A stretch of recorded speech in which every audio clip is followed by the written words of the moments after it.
Младите во Бутел, младите во Скопје, младите во Македонија ќе имаат суштинска улога и значајно место во општественото живење, за разлика од досега кога беа игнорирани, запоставени и заборавени.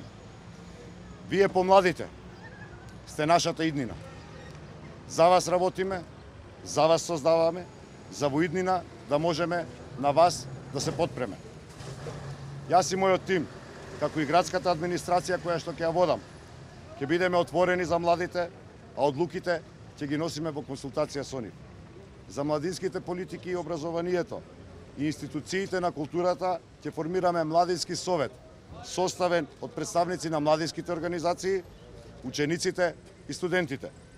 Вложуваме во младите, отвараме центри за започнување и развој на бизниси и стимулирање и отварање на слободни работни места соодветни на нив.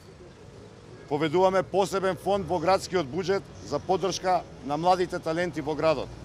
Тоа е инвестиција во нашата иднина. Градиме нови средни училишта и ќе ги подобриме условите за учење и работа во постојните. Почитувани пријатели, драги сограѓани, младите се најзначајна категорија за иселување од Македонија.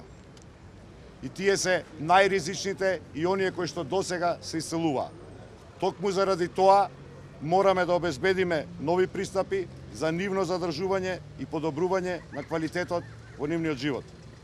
Нудиме програми во градот кои што ќе го исполнат слободното време на младите и нивните активности ќе ги исполниме со квалитетни културни активности и содржини.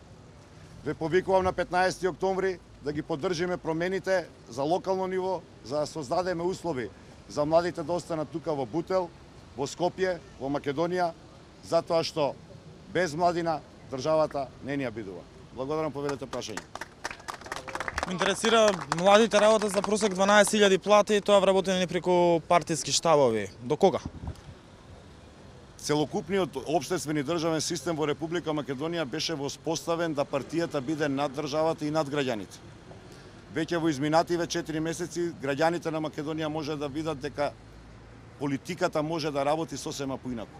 Суштината, токму и на овие локални избори, е да ги вратиме граѓаните во центарот на збиднувањата, бидејќи не можете да решите нечиј проблем од канцеларија. Морате да ги видите луѓето, да разговарате за нивниот проблем и потоа да донесете заедничка одлука со луѓето, со граѓаните. Конкретно за младите во Скопје, во инфраструктурата која што во објектите кои што пропаѓаат се во собственост на градот или во зоните во кои што тоа е можно да се изведе со минимални вложувања, верувајте, во колку имате искрен приод, ќе ги создадеме така наречените младински хабови, каде што за почеток на бизнисот и за задржување, за застанување на две нозе на бизнисот, младите ќе добијат поддршката од градот. Новоотворените фирми создадени од младите лица ќе бидат како символично, како почеток за поддршката ослободени од комуналните такси. Во тие хабови ќе биде доведена целокупната инфраструктура и ќе биде ставена на новите фирми на услуга, на достап со субвенционирани и да не речам бесплатни цени, со цел да луѓето, младите луѓе се охрабрат и самите го создадат своето работно место, за да не работат за 12.000 денара.